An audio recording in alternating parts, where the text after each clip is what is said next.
Greetings, dear friends, and welcome once again to my weekly podcast. This is Pastor Richard Seafried, and coming to you from our home here in Harrisonburg, Virginia.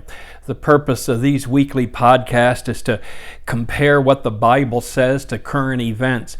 I'm going to take a little break from that theme, however, and just deal with the Christmas theme for the next couple of weeks. And as you can see by our surroundings here in our home, my wife has decorated beautifully our home for Christmas once again this year. And I mean, is there any season of the year as wonderful as Christmas? The decorations, the Christmas carols, just the cookies in the oven, the whole thing. It just is a wonderful, wonderful time of the year. I thought what I would do is read a portion today from the very first book I wrote after I retired from being a full-time pastor. And that was 7 years ago already.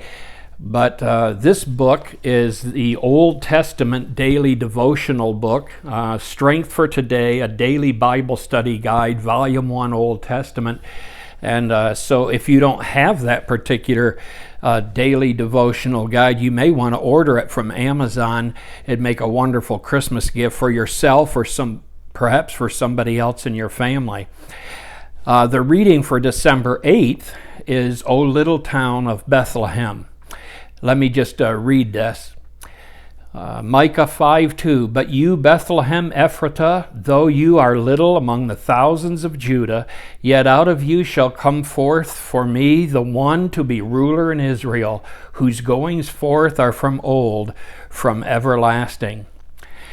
This famous Christmas prophecy here in Micah 5:2 is one of the great prophecies of the Old Testament. More than 700 years before Jesus was born in Bethlehem, can you believe it?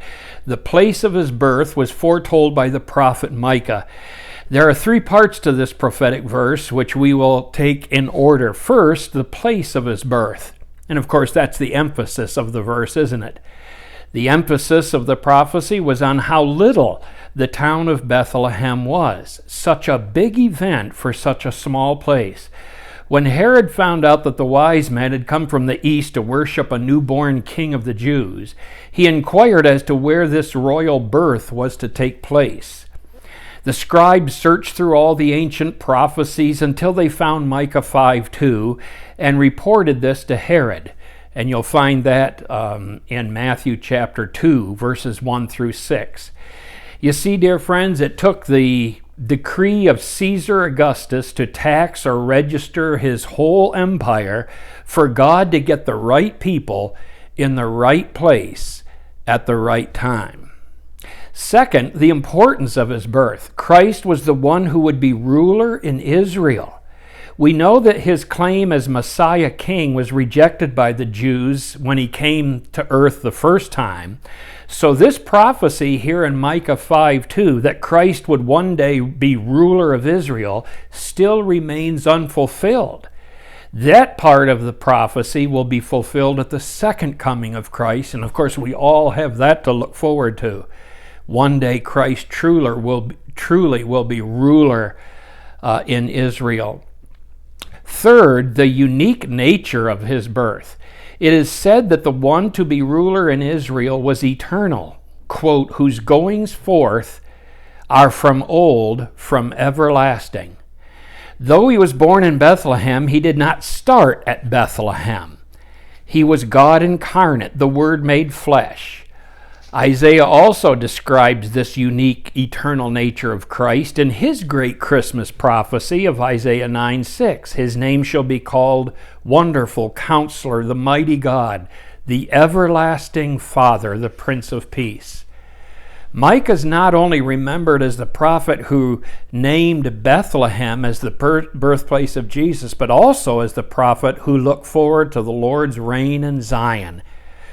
Now, it's wonderful to know that just as prophecy was fulfilled when Christ came the first time, that Micah 5:2 prophecy was fulfilled in the first coming of Christ, so the prophecies of Scripture are going to be fulfilled when Christ comes again.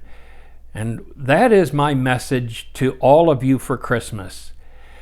As wonderful as Christmas is a celebration of the first coming of Christ, you haven't seen anything yet. Wait till Jesus comes back again and takes up his position as the ruler of Israel, yea, King of kings and Lord of lords over all the earth. Boy, what a day that will be.